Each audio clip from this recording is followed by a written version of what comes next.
আসসালামু আলাইকুম ও রহমতুল্লাহি ওবরাকাতু। আপনি কি সরকারি চাকরি তথা 19তম শিক্ষক নিবন্ধন বিসিএস প্রাইমারি অথবা 11 থেকে 20তম গ্রেড চাকরির প্রস্তুতি নিতে চাচ্ছেন? তাহলে আমাদের চ্যানেলটি আপনাদের জন্য আমাদের এই ফেসবুক পেজটি আপনাদের জন্য হবে খুবই হেল্পফুল। আমরা সেই গোছালো একটা প্রস্তুতি আমি আপনাদেরকে দিতে যাচ্ছি। যদি আপনারা এই আমাদের ফেসবুক পেজ এবং ইউটিউব চ্যানেলের সাথে সম্পৃক্ত থাকেন তাহলে অবশ্যই পূর্ণাঙ্গ একটি গোছালো প্রস্তুতি পাবেন। আপনারা জানেন 19তম শিক্ষক নিবন্ধন আসতেছে, সেটা ব্যাপক একটা সার্কুলার নিয়ে। সেই সার্কুলারের প্রস্তুতি স্বরূপ আমি আপনাদেরকে এই 19তম শিক্ষক নিবন্ধনের জন্য হিউজ একটা বেস্ট একটা প্রিপারেশন আমি আপনাদেরকে দেওয়ার চেষ্টা করব আমার ক্লাসগুলোর মাধ্যমে। তো আজকে আমরা আলোচনা করব বাংলা সাহিত্যের গুরুত্বপূর্ণ কবি সাহিত্যিক, যেখান থেকে সরকারি চাকরির পরীক্ষায় যদি প্রশ্ন আসে, যদি বাংলা থেকে প্রশ্ন করে তাহলে অবশ্যই এই জসিমউদ্দিন থেকে একটা অথবা দুইটা প্রশ্ন থাকতে পারে। তো আশা করা যায় এই জসিমউদ্দিনের জীবনী অথবা তার কাব্যগ্রন্থ নিয়ে আমরা সংক্ষিপ্ত আলোচনা করব, কিন্তু এখান থেকেই যদি প্রশ্ন আসে তাহলে অবশ্যই এখান থেকেই আসতে হবে, এই স্লাইডগুলো থেকেই। ওকে, চলুন শুরু করা যাক আজকের ক্লাস। দেখুন, আমরা জসিমউদ্দিন সম্পর্কে প্রথমে সাধারণ তথ্য যেগুলো আছে সেগুলো নিয়ে আলোচনা করব। দেখেন, জসিমউদ্দিন 1903 সালে ফরিদপুর জেলার তাম্বুলখানা গ্রামে মাতুলালয়ে জন্মগ্রহণ করেন। তাহলে জসিমউদ্দিনের জন্ম কত সাল? 1903 সাল। কোথায়?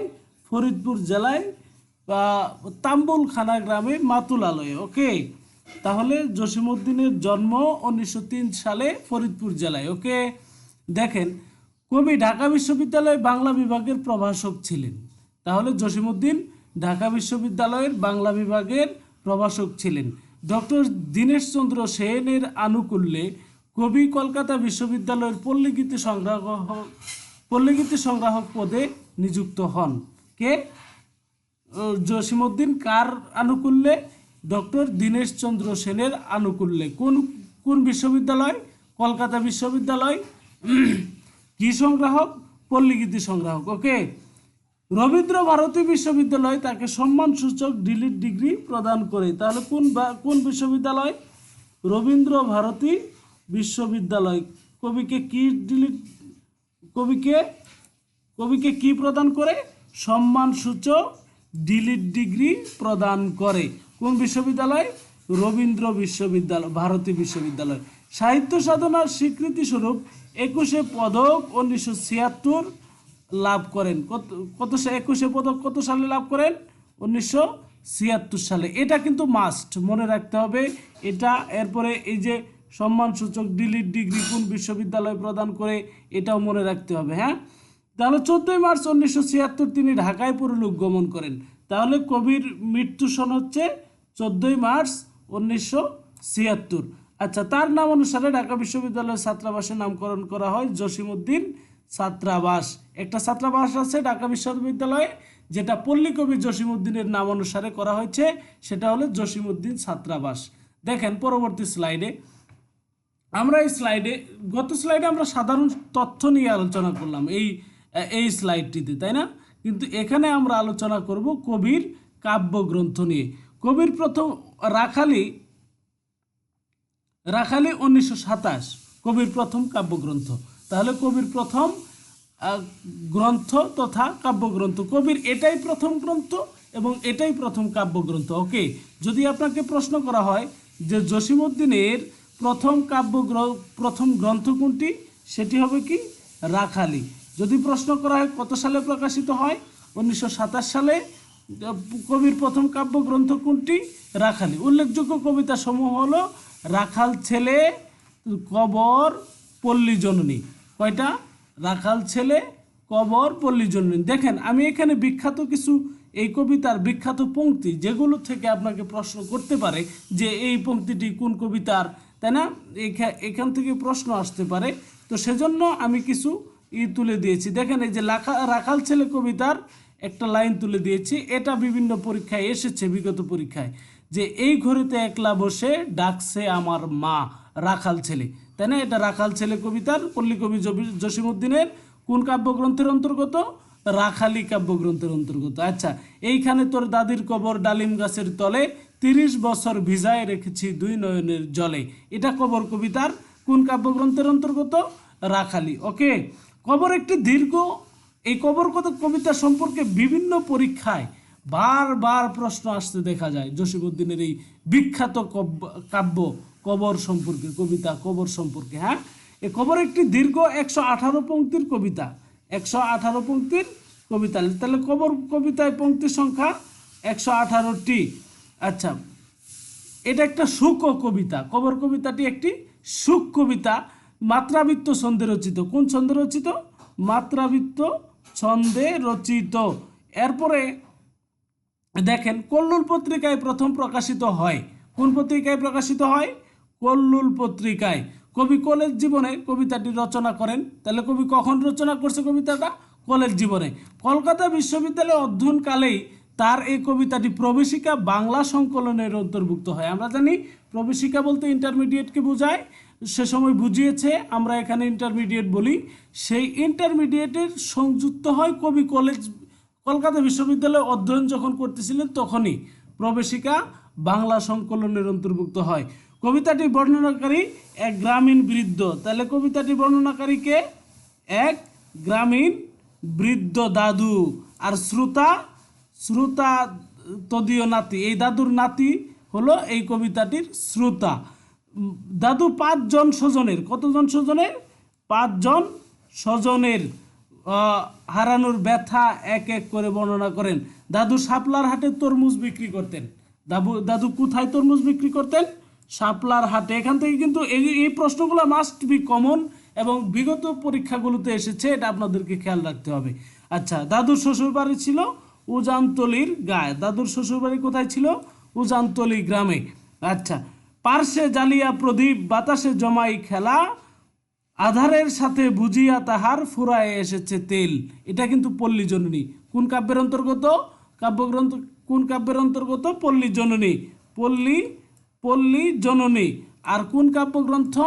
রাখালি। ওকে, রাখালি কাব্যগ্রন্থ। তাহলে আপনাকে যদি প্রশ্ন করা হয় যে পল্লী জননী, কবর, তারপরে রাখাল ছেলে, এগুলো কোন কাব্যগ্রন্থের অন্তর্গত? অবশ্যই রাখালি কাব্যগ্রন্থের অন্তর্গত। দেখেন, নকশিকাঁথার মাঠ কবির শ্রেষ্ঠ একটা কাব্যগ্রন্থ। নকশিকাঁথার মাঠ 1929 সালে প্রকাশিত হয়, তাই না? কত? নকশিকাঁথার মাঠ এটা কত সালে প্রকাশিত হয়?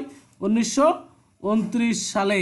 আচ্ছা, এখন দেখেন কবির শ্রেষ্ঠ কাহিনী কাব্য বা গীতিকাব্য। নকশিকাঁথার মাঠ এটা কিন্তু একটা কাহিনী কাব্য বা গীতিকাব্য। পল্লী কিশোরী রূপা ও কিশোর সাজুর প্রেমের পটভূমি বিকাশ ও এর করুণ পরিণতিকে আশ্রয় করে কাব্যটি রচিত। মনে রাখতে হবে যে এই কাব্যটি নকশিকাঁথার মাঠ, এই কাব্যটি কি দিয়ে রচিত?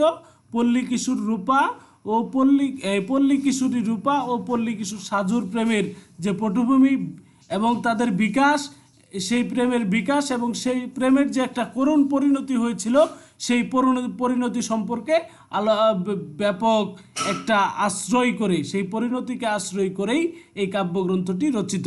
প্রচলিত পল্লী গীতিকার ব্যতিক্রমী এ রচনাটিতে তিনি কাহিনীর আবর্তনে অসম্ভব দক্ষতার পরিচয় দেন। গ্রন্থটি বিভিন্ন ভাষায় অনুদিত হয়েছে। গ্রন্থটির ইংরেজি অনুবাদের নাম the field of the embroidered quilt. অনুবাদকের নাম E.M. মিলফোর্ড। আপনাকে এটা মনে রাখতে হবে যে ইংরেজি কাব্যের যে নকশিকাঁথার মাঠ, এই কাব্যগ্রন্থটি যে কি বলে ইংরেজিতে অনুদিত হয়েছে, সেটার ইংরেজি নাম কি? সেটার ইংরেজি নাম হচ্ছে the field of the embroidered quilt, আর অনুবাদকের নাম হচ্ছে E.M. মিলফোর্ড। ওকে, দানক্ষেত উল্লেখযোগ্য কবিতা। নিমন্ত্রণ কবিতার বিখ্যাত উক্তি। এই দানক্ষেত একটা কাব্যগ্রন্থ, এটার উল্লেখযোগ্য কবিতা হচ্ছে নিমন্ত্রণ। এই কবিতার বিখ্যাত উক্তি হচ্ছে, যেটা নিয়ে বারবার বিগত পরীক্ষাগুলোতে প্রশ্ন এসছে, সেটা হচ্ছে তুমি যাবে ভাই, যাবে মোর সাথে, ছুটো সে কাজল গায়। ওকে, এটা মনে রাখবে, তুমি যাবে ভাই, যাবে মোর সাথে, ছুটো সে কাজল গায়। এটা কিন্তু দানক্ষেত কাব্যগ্রন্থের নিমন্ত্রণ কবিতার উক্তি। ওকে, 1 পয়সার বাঁশি এটা একটা শিশুতোষ কাব্যগ্রন্থ, যেটার উল্লেখযোগ্য কবিতা হলো আসমানি। তাহলে আসমানিদের দেখতে যদি তোমরা সবে চাও, রহিমউদ্দির ছোট্ট বাড়ি রসুলপুরে যাও, মিষ্টি তাহার মুখটি হাতে হাসির প্রদীপ রাশি, দাপড়েতে নিভিয়ে গেছে দারুণ অভাব আসি।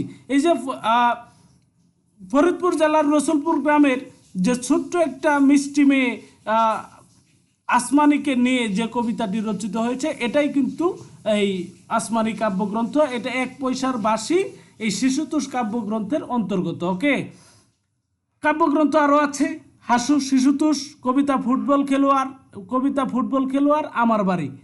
এটা মনে রাখতে হবে, যদি প্রশ্ন করা হয় যে আমার বাড়ি এইটা কোন কাব্যগ্রন্থের অন্তর্গত, তাহলে বলতে হবে শিশুতোষ।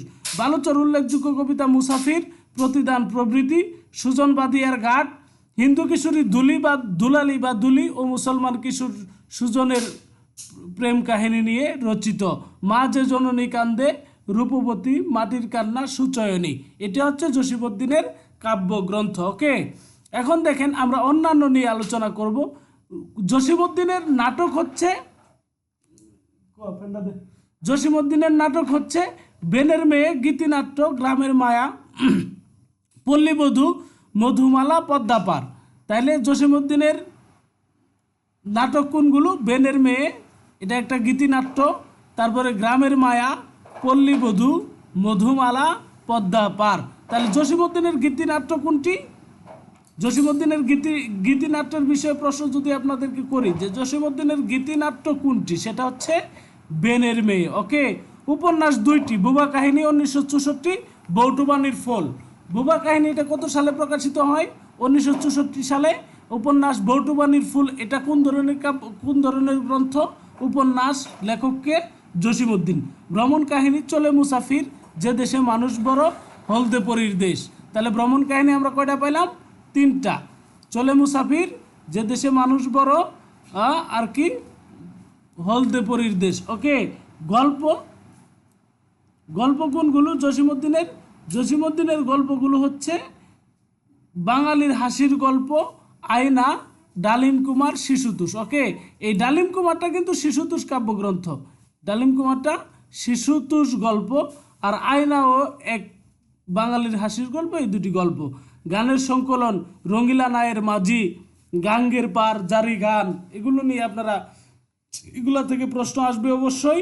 বিগত পরীক্ষাগুলোতে এসছে যে রঙ্গিলা নায়ের মাঝি গানের সংকলনটি কার, তাহলে সেটার উত্তর হবে জসিমউদ্দিন। আত্মজীবনী, জীবন কথা, ঠাকুরবাড়ি আঙিনায় যাদের দেখেছি।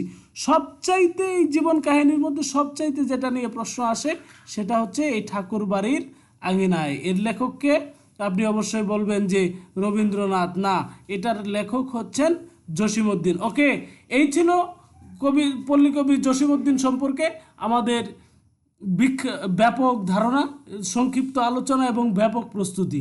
পল্লীকবি জসিমউদ্দিন সম্পর্কে এটা ছিল সংক্ষিপ্ত আলোচনা এবং ব্যাপক প্রস্তুতি। আপনি 19তম শিক্ষক নিবন্ধন বলেন, 11 থেকে 20তম গ্রেড বলেন, আর বিসিএস বলেন, যদি প্রশ্ন আসে তাহলে অবশ্যই এখান থেকে আসবে ইনশাল্লাহ। চলুন পরবর্তী সম্পূর্ণ দেখার জন্য ধন্যবাদ। পরবর্তী ক্লাস দ্রুতই আসছে, চোখ রাখবেন আমাদের পেজ অথবা ইউটিউব চ্যানেলে। ধন্যবাদ সকলকে।